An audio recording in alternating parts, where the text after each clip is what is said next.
sejam bem-vindos a mais um Azecast Engenheiro Raiz. Eu sou Karina Lima. Eu sou o engenheiro Felipe Soares. E hoje nós vamos conversar sobre o pagamento, recebimento na obra. Todo mundo espera, né? O que todo mundo quer no final do mês, Muito o bom. dinheirinho, o momento de poder ganhar o dinheiro, o cafinzinho para poder curtir na realidade, na verdade, poder pagar as suas contas e viver literalmente bem da profissão que você escolheu. A primeira pergunta, Felipe, é como funciona o processo de pagamento cliente-construtor? Veja só, pessoal, como é que funciona o critério de pagamento entre construtor e cliente? Depende do que está especificado no contrato. Existem diversos tipos de regime de contratação. Existem várias formas de você contratar um engenheiro, seja por administração, por empreitada global, por etapa, por unidade de serviço, tá? Por empreitada, por preço unitário. Enfim, existem diversos. O que é mais comum a gente fazer aqui? Seja por administração ou seja por empreitada global, Karina, a gente faz por regime de medição. Como é isso, Felipe, o regime de medição? Eu vou pegar durante um intervalo determinado no contrato, ou seja, pode ser quinzenal, pode ser semanal, pode ser mensal, e vou mensurar os serviços executados durante aquele intervalo de tempo, durante aquele período. Dito tudo isso, eu vou acrescentar um valor para cada unidade daquele serviço e chegar num montante. Por exemplo, no mês 1, eu medi lá 50 metros quadrados de alvenaria e aqueles 50 metros quadrados custam cada um R$50. Ou seja, eu tive um total durante aquele período de R$ 2.500 de valor a receber. Então, é feito um boletim de medição entre o construtor, tá certo? Passando para o cliente, explicando quais serviços foram feitos, quanto que representa dele financeiramente, tá certo? E o principal, comprovando isso através de relatório fotográfico e alguns itens, no caso, obra pública, é exigido que você entregue também o diário de obra, tá? Mostrando o que é que foi feito de serviço durante o mês e o registro fotográfico dele. Então, para poder solicitar medição numa obra pública, eu preciso de diário de obra, boletim de medição, relatório fotográfico, basicamente isso. Tá? E quando eu estou tratando com obra privada, geralmente é o boletim de medição e o relatório fotográfico. A gente não manda diário de obra porque o cliente muitas das vezes não quer. E quando quer, a gente já faz isso de forma online com alguns aplicativos e até o próprio Orçar Fácil a gente consegue mostrar para ele o relatório todos os dias, só é ele acessar pelo próprio celular ou pelo computador. Certo, mas existe um mínimo ou um máximo de quanto receber aí nessa medição ou é só executar e aí depois ver quanto deu, cobrar e o cliente tem que pagar? Pergunta interessante, né? Imagina só, a Karina chega para mim, ela é minha cliente, eu simplesmente fecho um contrato com ela e no final do mês ela não sabe quanto vai me pagar, ela não tem uma previsão financeira. Você gosta de saber do final do mês, você vive sem saber no final do mês quanto vai chegar o seu cartão de crédito? Você vive sem saber quanto que serão suas contas? Não tem como. O cliente ele precisa de uma previsão financeira. Ele tem que ter um plano, uma preparação. Ele tem que ter uma disposição de quanto que ele vai pagar. Ou seja, ele não tem que saber só o valor total da obra, o valor total do produto que você vai oferecer de serviço. Mas ele quer saber como vai proceder esse pagamento. E isso a gente já amarra no contrato através de um cronograma físico-financeiro. Felipe, o que é o cronograma físico-financeiro? É uma previsão, tá certo, de avanço da obra, um planejamento para o cliente saber quanto a obra vai avançar em percentual. O que é isso aqui? É o físico da obra. Quantos por cento da alvenaria vai estar pronto? Quantos por cento do meu reboco vai estar pronto? Quantos por cento da minha infraestrutura vai estar pronto? E quanto equivale isso de forma financeira para o cliente? De forma que ele consiga olhar a parede e dizer, poxa, está 50% pronto de parede, está 50% pronto de alvenaria. Se o total da minha alvenaria era R$100 mil, então se ele fez 50%, eu vou ter que pagar financeiramente para ele 50% de 100 mil, 50 mil naquele mês. Ou seja, eu tenho uma previsão no mês 1, no mês 2, no mês 3, vamos supor que uma obra de 4 meses, de quanto o meu cliente vai ter que me pagar. Eu já vou passar para ele, o meu planejamento, quer dizer que no item de infraestrutura eu vou avançar 100% no primeiro mês, ou seja, vai me dar um total de R$10 mil.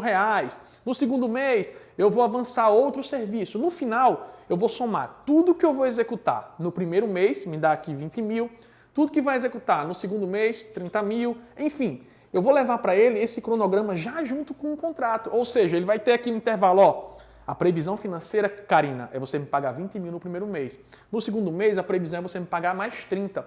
No terceiro mês, você vai me pagar 50, está no acabamento, é um serviço mais caro. Então, essa é a previsão do nosso contrato.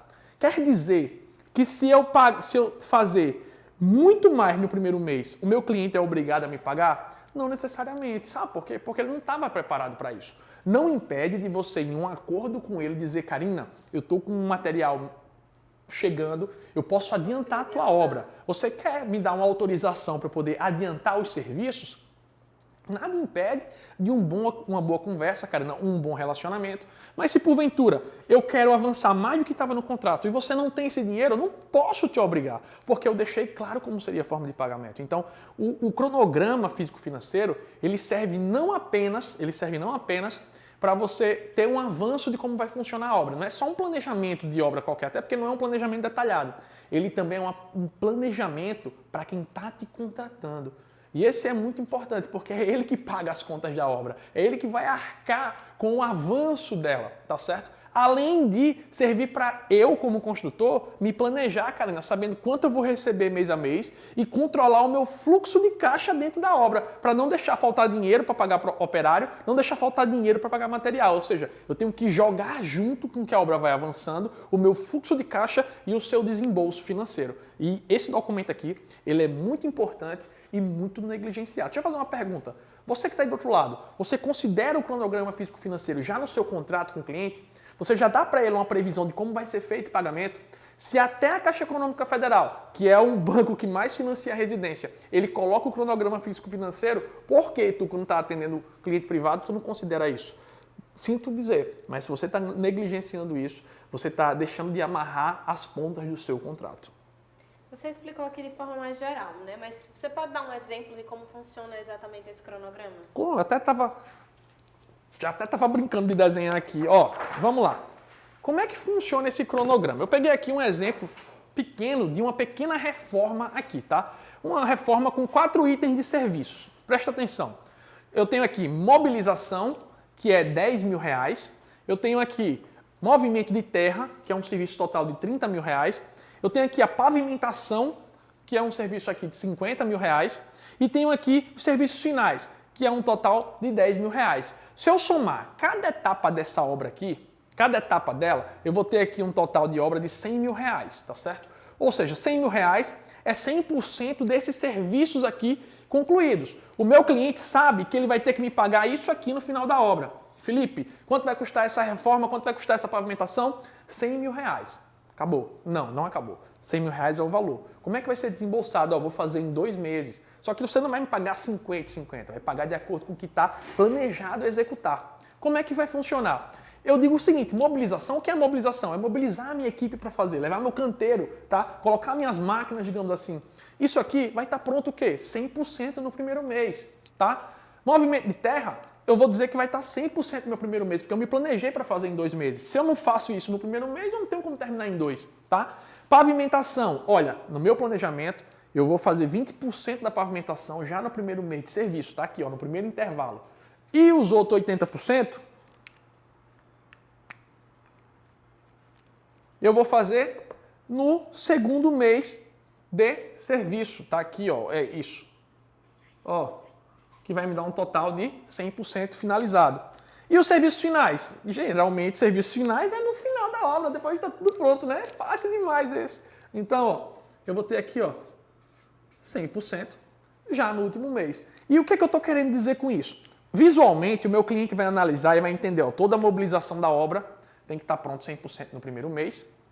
Todo o movimento de terra tem que estar pronto no primeiro mês. Pavimentação, no primeiro mês ele já tem que ter feito alguma coisa.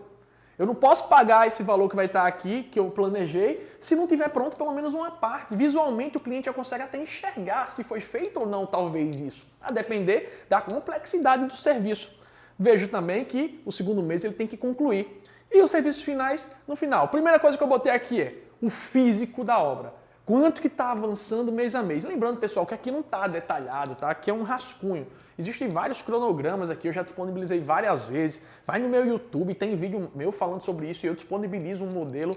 Mas, ó, dito tudo isso, eu já sei quanto que eu tenho que avançar em cada etapa desse aqui, tá? Quando eu estou olhando aqui 100%, é 100% do serviço, tá? Felipe, mas espera aí, 10%, 10 mil reais, na verdade, da mobilização, quanto que ele representa do valor total da obra? Veja só, 10 mil reais representa dos 100 mil, 10%. Então já tenho aqui, ó, em cada item, quanto esses itens representam do valor do meu orçamento.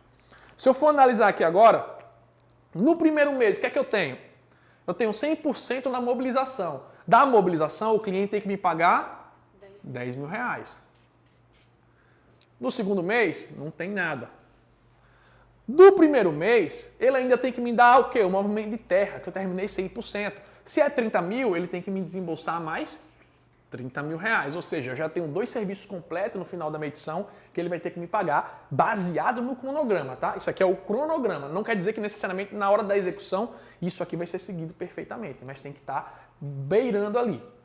Ó, pavimentação. Poxa, 20% de 50 mil é um total de 10 mil reais.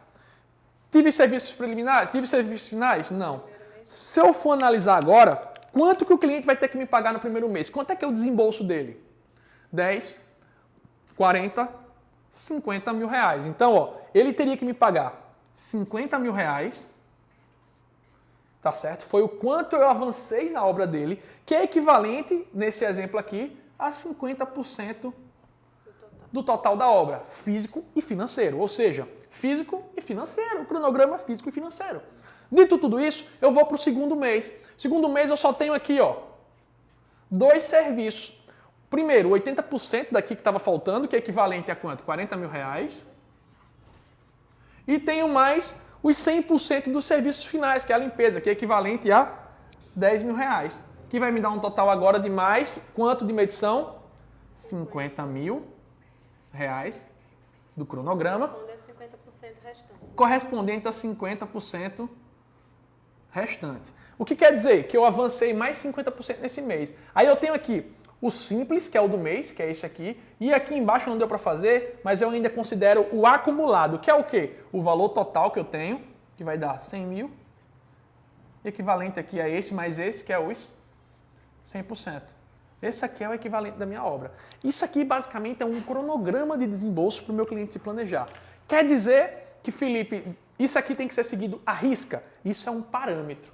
Durante a obra, adversidades acontecem. Pode chover demais, pode faltar, pode ter uma greve, pode acontecer o que aconteceu de um Covid. E esses valores não serem seguidos. E aí o boletim de medição vai ter alterado. Em vez de ele ter feito 100% aqui, ele fez 90%, 80%. E aí o que é que vai acontecer? Esse valor, para a Karina pagar, ele pode ser abaixo, mediante o que foi executado real do serviço. Pode ser acima, se ela tiver aceitado e combinado. Né? Por quê? Porque ela pode não estar preparada para isso. Você vai ter que esperar para receber no mês subsequente. Agora, lembrando, gente, isso é acordo, isso é restrito a cada contrato. É muito bom o cliente ter a certeza de que ele não vai precisar pagar mais do que 50 mil naquele mês. Haja o que haja, como a gente brinca aqui, né? Haja o que houver na realidade. Muito importante a boa relação do cliente construtor, né? Para deixar tudo isso acertado. Cara, sempre, olha, o que eu costumo brincar aqui, o que é conversado não sai caro.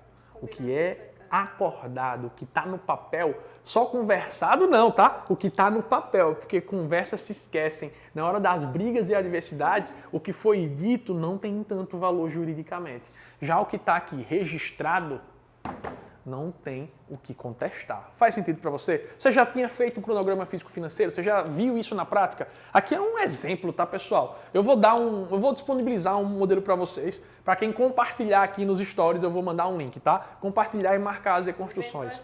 Inventei agora, vou preparar ainda e vou botar, para você ver como eu tô bonzinho aqui. Então, o principal papel desse documento aqui, a principal função, é dar uma previsão para o cliente. Vamos lá. Duas coisas muito importantes. Deixa eu até passar aqui. Primeira dela, previsão financeira do cliente. Esse é o primeiro ponto importante. Segundo ponto importante desse cronograma, facilidade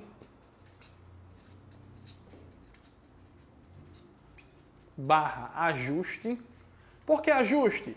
Nesse momento que eu estou fazendo o cronograma, até então eu não comecei a obra. Então, eu posso sentar com o meu cliente e dizer, olha, beleza, tu não tem como pagar 50 mil no primeiro mês. Vamos ajustar o cronograma aqui, o meu planejamento, para que a gente possa adaptar a sua realidade. Vamos diluir, que nem Casas Bahias, ó, não é R$2.000, é apenas 24 parcelas de X reais, entendeu? Então, ó, facilidade do ajuste financeiro. Terceiro ponto, pessoal, ó, terceiro ponto, previsão do fluxo de caixa da construtora, do engenheiro. Por que, Felipe? Cara, se tu não tem caixa, tu não consegue comprar material barato. Tu não consegue comprar material com efeito barganha, aumentando assim a tua lucratividade. Então, se eu sei quanto eu vou receber a cada mês, eu consigo me programar para fazer compras de cimento, me programar para comprar madeira, me programar para comprar acabamento, seja de forma faturada ou não, a ponto de tentar usar o efeito barganha, diminuindo o custo dos insumos. Todo mundo sabe hoje, os insumos representam 60% do custo de uma obra residencial, enquanto a mão de obra representa apenas 40%. Ou seja, então eu tenho que focar aqui. Porque cada 2%, cada 3%, cada 5% que eu conseguir economizar em um insumo que seja, no final eu tenho um abalo desse 60% do valor da obra. Então eu consigo ter um fluxo de caixa, digamos assim, mais assertivo e que me dê menos risco de levar prejuízo, Karina. Agora chegou o momento da dica do especialista, né?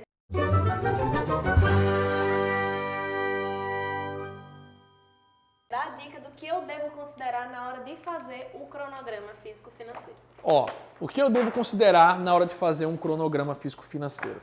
Nós não podemos fazer de forma aleatória, tá? Primeiro de tudo, qual é o primeiro ponto na hora de fazer um cronograma físico-financeiro? Disponibilidade financeira do cliente.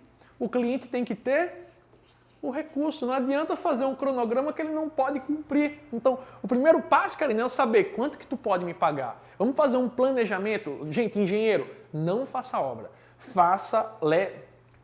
Não faça obra, leve a solução financeira para o seu cliente. E isso aqui já é um primeiro passo muito grande, pensando além dos outros profissionais. Então, eu vejo a disponibilidade financeira do cliente, para saber quanto você tem disponibilidade de me pagar. Segundo, o que é que eu tenho que levar em consideração além disso, tá certo? O planejamento técnico. Como assim? Os tempos de cura, a qualidade desses serviços, a disponibilidade desse serviço. Qual o tempo de cura do chapisco? Qual o tempo de cura do reboco? Poxa, como é que eu vou fazer chapisco, reboco e pintura no mesmo mês sem esperar os tempos de cura? Vai ter reação química que vai causar o quê? Manifestação patológica. Então eu tenho o quê? Planejamento técnico, levando em consideração as NBRs